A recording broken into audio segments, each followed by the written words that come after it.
Welcome back to Seniors Money.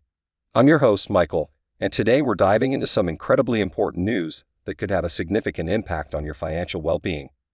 We're talking about a substantial increase in old age security, OAS benefits that could put up to $2,300 extra in your pocket this year. Now, I know that might sound too good to be true, but stick with me because we're going to break down exactly how this is happening and what it means for you. Before we dive in, I want to take a moment to thank all of our loyal viewers who tune in week after week. Your support and engagement mean the world to me, and it's what drives me to keep bringing you the most up-to-date and relevant information about senior finances. If you're new to the channel, welcome. We're all about empowering seniors to take control of their financial futures. So make sure to hit that subscribe button and ring the notification bell to stay informed. Now let's get back to that $2,300 increase I mentioned. I can almost hear some of you thinking, Michael, that's a nice round number, but where does it come from? Well, let me break it down for you. This increase isn't a one-time bonus or a new program. It's actually the result of a series of adjustments to the existing OAS program that have been implemented to help seniors cope with the rising cost of living. To understand how we've arrived at this point, we need to take a step back and look at the bigger economic picture. Unless you've been living under a rock, and hey, with housing prices these days, I wouldn't blame you. You probably noticed that everything seems to be getting more expensive. From the price of milk at the grocery store to the cost of a tank of gas, inflation has been hitting us all hard. But for seniors living on fixed incomes, this rise in prices can be especially challenging. The government has recognized this issue, and that's where the OAS increase comes in. The Old Age Security Program is designed to provide a basic level of income for Canadian seniors, and it includes a built-in mechanism to adjust for inflation. This mechanism is called indexation, and it's based on the Consumer Price Index, CPI, which measures the average change in prices over time that consumers pay for a basket of goods and services. Now, here's where things get interesting. Typically, OAS benefits are adjusted quarterly based on changes in the CPI, but due to the unusually high inflation we've been experiencing, these adjustments have been larger and more frequent than in previous years. When we add up all these increases over the course of a year, some seniors could see their annual OAS payments increase by up to $2,300 compared to what they were receiving before. Let's break this down even further. The basic OAS pension, as of our latest update, has a maximum monthly payment of $687.56. But remember, that's just the starting point. There are supplements and bonuses that can significantly increase that amount. For example, the Guaranteed Income Supplement, GS, provides additional money to low-income seniors. Then there's the allowance, which is available to the spouses or common law partners of OAS recipients who are between 60 and 64 years old. When we factor in all these components and the multiple inflation adjustments throughout the year, that's how we arrive at the potential $2,300 increase. It's important to note that not everyone will see the full $2,300 increase. The exact amount depends on your individual circumstances, including how long you've lived in Canada and your income level. Now I can almost hear some of you saying, that's all well and good, Michael, but how do I know if I qualify for this increase? Great question. Let's dive into the eligibility criteria for OAS and these increases. First and foremost, to be eligible for OAS, you must be 65 years of age or older. This is the baseline requirement, and it hasn't changed. However, it's worth noting that there have been discussions in recent years about the possibility of raising this age requirement. As of now, no changes have been made, but it's something to keep an eye on for the future. Secondly, you need to be a Canadian citizen or a legal resident at the time your OAS application is approved. This doesn't mean you have to have been born in Canada. Many immigrants are eligible for OAS as well. However, there are some residency requirements you need to meet. This brings us to the third main eligibility criterion. You must have resided in Canada for at least 10 years since turning 18. If you're applying for OAS from outside Canada, the residency requirement is a bit stricter. You need to have lived in Canada for at least 20 years since turning 18. Now, here's where it gets a bit more complex. The amount of OAS you receive is based on how long you've lived in Canada. To receive the full OAS pension, you need to have resided in Canada for at least 40 years after turning 18. If you've lived here for less time, you'll receive a partial pension. For example, if you've lived in Canada for 20 years after turning 18, you'd be eligible for 50% of the full OAS pension. But wait, there's more. I feel like an infomercial host, but I promise this is all important information. Your income level also plays a role in determining your OAS benefits. If your individual net income is above a certain threshold, which for 2023 is $86,912, your OAS pension will be reduced. This is known as the OAS recovery tax, or as it's sometimes called, the OAS clawback. For every dollar of income above the threshold, your OAS pension is reduced by 15 cents. If your income is high enough, your OAS could be reduced to zero. This clawback starts to apply on your tax return, and the reduction is applied to your monthly payments from July of the next payment year. Now I know all these numbers and rules can seem overwhelming. That's why I always encourage my viewers to use the Service Canada website or speak with a financial advisor to get a clear picture of their individual situation. Remember, knowledge is power when it comes to your finances. Let's take a moment to address a question that I've been seeing pop up in the comments section lately. Michael, with all this extra money being paid out, is the OAS program sustainable?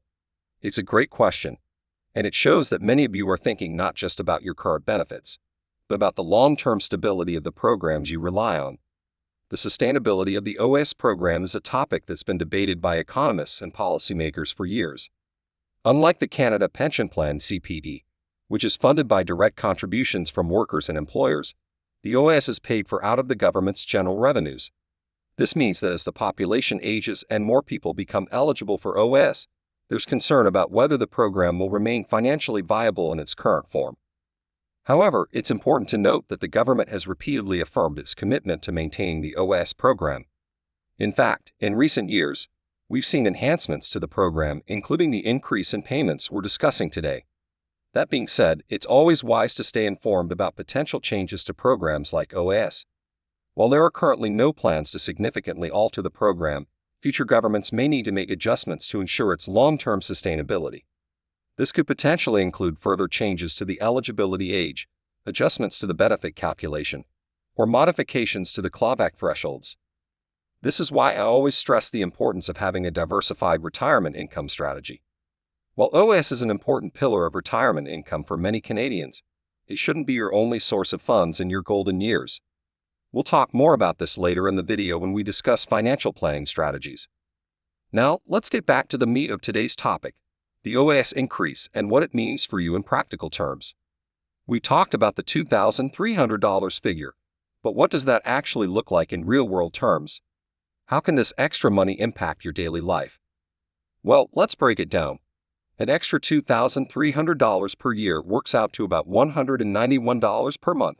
Now, I know that might not sound like a life-changing amount, but when you're living on a fixed income, every little bit helps. Let's look at some concrete examples of what this money could mean. Groceries. With food prices on the rise, this extra money could cover a significant portion of your monthly grocery bill. For many seniors, this could mean being able to maintain a healthier diet without having to cut back in other areas. Utilities. The extra funds could help offset rising energy costs, allowing you to keep your home comfortable without worrying as much about the bill. Healthcare costs.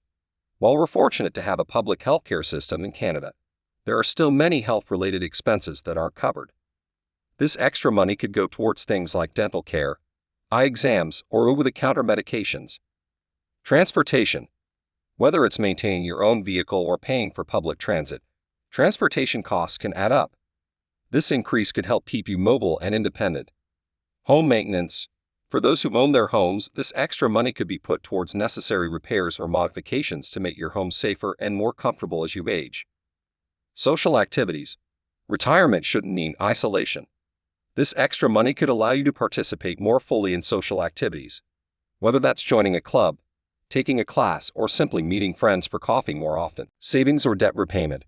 If your basic needs are already met, this extra money could be put towards building up your emergency fund or paying down any outstanding debts. Remember, how you use this extra money is entirely up to you. The important thing is that it provides a bit more flexibility in your budget and potentially a bit more peace of mind. Now, I want to take a moment to address something that I know is on many of your minds. While this increase is certainly welcome news, I understand that for many of you, it might not feel like enough. The reality is, inflation has been outpacing increases in pension payments for some time now, and many seniors are finding it increasingly difficult to make ends meet. I've been reading your comments and emails, and I hear your concerns. Many of you have shared stories about having to choose between buying groceries or filling a prescription, or about putting off necessary home repairs because the money just isn't there. These are not choices that anyone should have to make, especially after a lifetime of hard work and contributing to society. It's important to remember that while the OAS increase is a step in the right direction, it's not a complete solution to the financial challenges many seniors are facing. That's why it's crucial to stay informed about all the resources and programs available to you, and to advocate for policies that support the financial well-being of seniors. This brings me to an important point: your voice matters. If you feel that current policies aren't adequately addressing the needs of seniors, don't stay silent. Reach out to your local MP, write letters to your provincial representatives, or get involved with advocacy groups for seniors. Remember, politicians work for us, and they need to hear from their constituents to understand the real impact of their policies. Let's start with the Canada Pension Plan (CPP). Unlike OAS, CPP is a contributory plan, meaning the amount you receive is based on how much you contributed during your working years.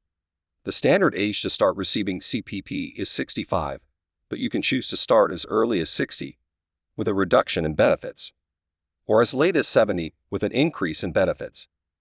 One strategy that some seniors use is to delay starting their CPP payments. For each month you delay after age 65, your CPP benefit increases by 0.7%, up to a maximum increase of 42% if you wait until age 70. This can be a good option if you have other sources of income and expect to live a long life. However, it's a personal decision that depends on your individual circumstances. Then there's the Guaranteed Income Supplement, GIS, which we mentioned briefly earlier. GIS is available to low-income seniors who are receiving OAS. The amount you receive depends on your marital status and income. One important thing to note about GIS is that it's not automatically granted. You need to apply for it, even if you're already receiving OAS. For those who have worked in other countries, you might also be eligible for foreign pensions. Canada has social security agreements with many countries, which can help you qualify for pensions from those countries based on your contributions to their systems. I hope this information has been helpful and empowering. Remember, staying informed is one of the best things you can do for your financial health. But don't let the pursuit of financial security overshadow the joys and pleasures of your golden years. Life is about more than money. It's about experiences, relationships, and leaving a positive mark on the world.